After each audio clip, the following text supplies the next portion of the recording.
नमस्कार प्रिय दर्शक वृंद। आज आम भगवान श्री जगन्नाथंकर जड़े परम भक्त बंधु महांती विषय किसी आलोचना करिबा। मन्नाथ श्री जगन्नाथ मद्गुरु श्री जगद्गुरु मदात्मा सर्वभूतात्मा तस्मै श्री गुरवे नमः।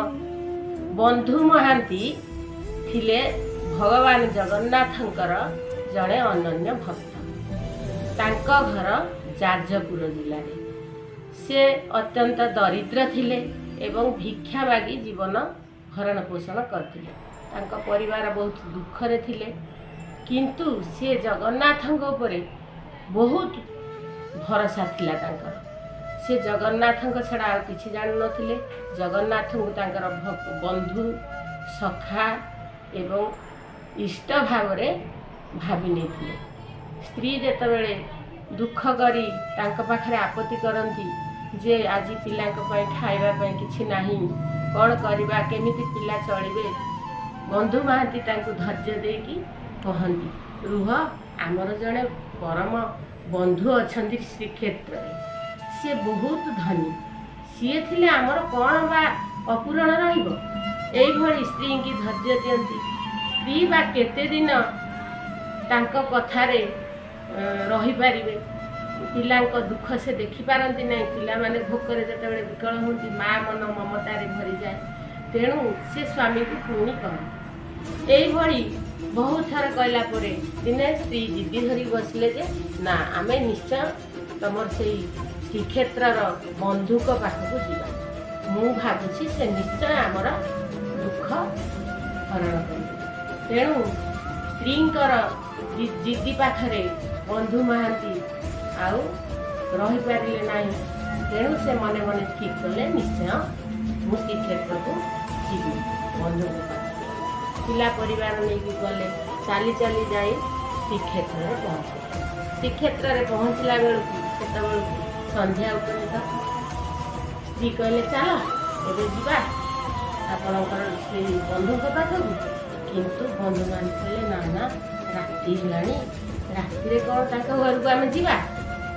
सी बहुत बड़ लोक, ताकर केते जगुआरी चाकर बाकर सब अच्छा, सेठी आम राति जीवानी। राति आम ये रही सका घर को जीवा। तेणु स्त्री की पिला छुआ को लेकिन कौन करेंगे, कौटी शोबे, कौन खाइबे, पिला माने भी भोकरे पूरा आकुल हो गले। तेणु किसी बुद्धि देखाला ना। सी कौन कले ना भगवानंकर जो महाप्रसाद रंधा हुए जगन्नाथंकर से जो पेज आसे से पेज नला पाखक चली। पेज नला पाखक जाई पेज पिला आ स्त्री निजे पी किछि समय पाई क्षुधा निवारण करी भाभी जाई बड़ दांडरे से गामुछा पारी सोई पड़िले। सकाळ हेले जिबे बंधुंक पाखक। एमती राति हो जाइए। राति जिते गला प्रभुंकर जिते प्रसाद लगी है तापर सेवक मैंने चलीगले। भगवान जगन्नाथ कौन कले जड़े ब्राह्मण बेश भोग थाड़ी की धरिकी आसिले। डाक पकईले हो बंधु महांती, हो जाजपुरिया बंधु महांती, जाजपुरिया बंधु आस आस आपणकर बंधु आपण प्रसाद पठे। बंधु महांती आश्चर्य होगी चाहिए, देखिले जड़े ब्राह्मण हाथ में भोग थाली धरी आसी। तरस है ना, पिला माने भी भोकरे आकुल। तेणु ब्राह्मण हस्तरू थाली नहीं से कौन कले भोजन करने को लगे। भोजन कर सारी देखती तो कहीं ना थाली क्या देवे, सुनार थाली कौन बा करेंगे, मुंड को किसी बुद्धि ढुकिला ना। सी कौन कले थाली की धोई से छिड़ा गामछारे गुड़े गाड़ी मुंड तले देकी शोले। भाविले सकाळ हेले देखिबा कार थाली। एभଳି निद हो जाए। सकाळ होला परे मंदिर रे थाली प्रभुंकर खोजा चली। थाली आ कोठी पाइले नहीं। बंधु महांतींकर तो से छिंडा कपड़ा रे गुड़ा है, खोजु खोजु देखीदेले।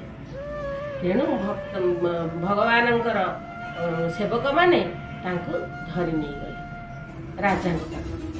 देख यही थाली चोरी कर प्रभुंकर थाली की यही चोरी कर।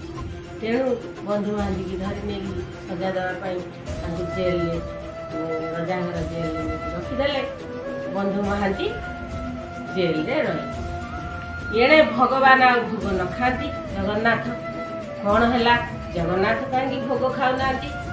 ପ୍ରଭୁଙ୍କ ପାଖରେ ବଡ଼ ପଣ୍ଡା ରଜା ଗୁହାରିଆ ପଡ଼ିଲେ, ପ୍ରଭୁ କ'ଣ ଆମର ଅପରାଧ ହେଲା? ଆପଣ କାହିଁକି ପ୍ରସାଦ ଭୋଜନ କରୁନାହାନ୍ତି? ତେଣୁ ଜଗନ୍ନାଥ ସେମାନଙ୍କୁ ସ୍ୱପ୍ନାଦେଶ ଦେଲେ ଯେ ତମେମାନେ କାହିଁକି ମୋର ବନ୍ଧୁକୁ ନେଇକି କାରାଗାରରେ ରଖିଛ? ତାର କ'ଣ ଅପରାଧ? ସେ ତ ମୋର ବନ୍ଧୁ, ସେ ଭୋକିଲା ଥିଲା, ମୁଁ ତାକୁ ମୋ ଭୋଗ ନେଇ ଖାଇବା ପାଇଁ ଦେବି। ତମର ଯେତେବେଳେ ବନ୍ଧୁବାନ୍ଧବ ଆସନ୍ତି ତମ ଘରେ କ୍ଷୀରି ପୁରୀ ଖାଇବାର ଆସର ଚାଲେ। ମୋର କ'ଣ କେହି ବନ୍ଧୁ ନାହାନ୍ତି? ମୋ ବନ୍ଧୁଙ୍କୁ ଯଦି ମୁଁ ଭୋଗ ଥାଳି ନେଇକି ଯାଚିକି ଦେଲି ତାର କ'ଣ ଅପରାଧ ହେଲା? ତାକୁ ନେଇ କାରାଗାରରେ ରଖିଛ, ତାକୁ ଜଲ୍ଦି ଛାଡ଼, ନହେଲେ ମୁଁ ଭୋଗ ଖାଇବି ନାହିଁ। ତେଣୁ ରାଜା ଆଉ ବଡ଼ ପଣ୍ଡା ସେମାନେ ଯାଇ ବନ୍ଧୁ ମହାନ୍ତିକୁ କାରାଗାରରୁ ମୁକ୍ତ କଲେ ଏବଂ ତାଙ୍କ ପାଇଁ ଖଞ୍ଜା ଘର ଜମି ଖଞ୍ଜା କରିଦେଲେ। ବନ୍ଧୁ ମହାନ୍ତି ସେଠି ରହିଲେ। ଏବେ ବି ଆପଣ ଦେଖିବେ ବନ୍ଧୁ ମହାନ୍ତିଙ୍କର ସମାଧି ଶ୍ରୀକ୍ଷେତ୍ରରେ ଅଛି ବେଜନଳା ପାଖରେ। ଇଏ ହେଉଛି ଭକ୍ତ ଆଉ ଭଗବାନଙ୍କର ପ୍ରେମ। ଆସନ୍ତୁ ଆମେ ଭଗବାନଙ୍କ ପାଖରେ ଶରଣାପନ୍ନ ହେବା, ତାଙ୍କ ଉପରେ ଦୃଢ଼ ବିଶ୍ୱାସ ରଖିବା। ସେ ନିଶ୍ଚୟ ଆମର ଦୁଃଖ ହରଣ କରିବେ। ତାଙ୍କଠୁ ବନ୍ଧୁ ଆଉ କେହି ନାହାନ୍ତି। ବଡ଼ ବନ୍ଧୁ କେବଳ ଜଗନ୍ନାଥ, ଆଉ ସବୁ ବନ୍ଧୁ ସୁଖର ସାଥୀ, ଦୁଃଖର ସାଥୀ କେବଳ ହେଉଛନ୍ତି ଭଗବାନ ଶ୍ରୀ ଜଗନ୍ନାଥ।